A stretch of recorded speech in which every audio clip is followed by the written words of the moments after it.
ఇక తిరుమల వెంకన్న పాటలను ప్యారడీ చేయడమే కాకుండా శ్రీవారి ఆలయాన్ని చూపిస్తూ కొందరు ఆకతాయిలు గేమ్స్ ని సృష్టించడం విమర్శలకు దారితీస్తోంది.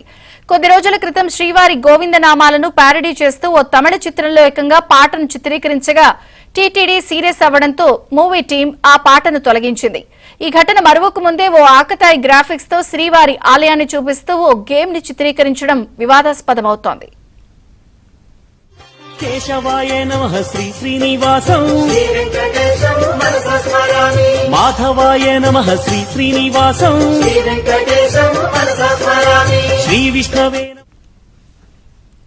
శ్రీవారి పేరుతో ఏదైనా గేమ్స్ గానీ పాటలు గానీ ప్యారడీ చేస్తే దానికి వ్యూవర్షిప్ భారీగా వస్తూ ఉండడంతో కొందరు ఆకతాయిలు ఇదే పనిగా పెట్టుకున్నారు. సోషల్ మీడియాలో తిరుమలను బేస్ చేసుకుని వివాదాస్పద వీడియోలు చిత్రీకరించి సోషల్ మీడియాలో వైరల్ చేస్తున్నారు.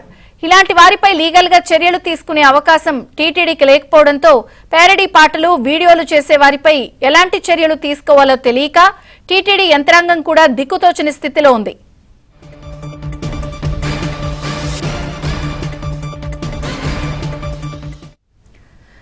ఒక తమిళ చిత్రంలో ప్యారడీ మర్చిపోకముందే శ్రీవారి నామాలతో ఇప్పుడు మరొక ఆకతాయి ఏకంగా గేమ్ ని రూపొందించి శ్రీవారి నామాలతో దీన్ని తయారు చేయడం ఇప్పుడు చర్చనీయాంశంగా మారింది. వ్యూవర్షిప్ కోసం ఇలా చేస్తున్నారని అంటున్నారు.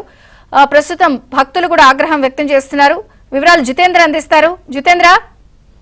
విజయచంద్రిక శ్రీవారి నమూల ఆలయాన్ని చూపిస్తూ ఓ ఆకతాయి వీడియో గేమ్ సృష్టించి దాన్ని అప్లోడ్ చేయడం, దానికి భారీగా వ్యూవర్స్ కూడా రావడంతో పాటు దాంట్లో ఆ గేమ్ ను కూడా ఆడుతుండడంతో అది భారీగా కూడా వైరల్ అయినటువంటి పరిస్థితి.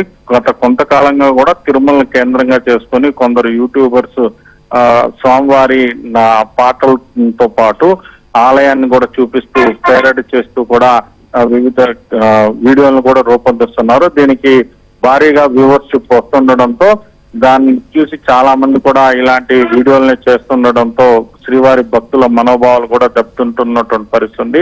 గత కొద్ది రోజుల క్రితం ఓ తమిళ చిత్ర సంబంధించి ఆ చిత్రంలో ఏకంగా స్వామివారి నామాలతో ప్యారడీ పాటను కూడా రూపొందించారు. దీనిపై భక్తులు మండిపడటంతో పాటు వారిపై టీటీడీ కూడా క్రిమినల్ చర్యలు తీసుకునేందుకు రంగం సిద్ధం చేయడంతో వెనక్కి తగ్గినటువంటి ఆ చిత్ర బృందం ఆ చిత్రంలో ఆ పాటను కూడా తొలగించినటువంటి పరిస్థితి. ఈ ఘటన మరొక ముందే మరో వ్యక్తి శ్రీవారి నమూనే ఆలయంతో వీడియో గేమ్ ని తయారు చేసి ఆ వీడియో గేమ్ ను కూడా యూట్యూబ్ లో పొందుపరిచి దాన్ని చాలా మంది వ్యక్తులు కూడా ఆడే విధంగా కూడా రూపొందించడాన్ని కూడా ప్రస్తుతం టీటీడీ సీరియస్ గా పరిగణించింది.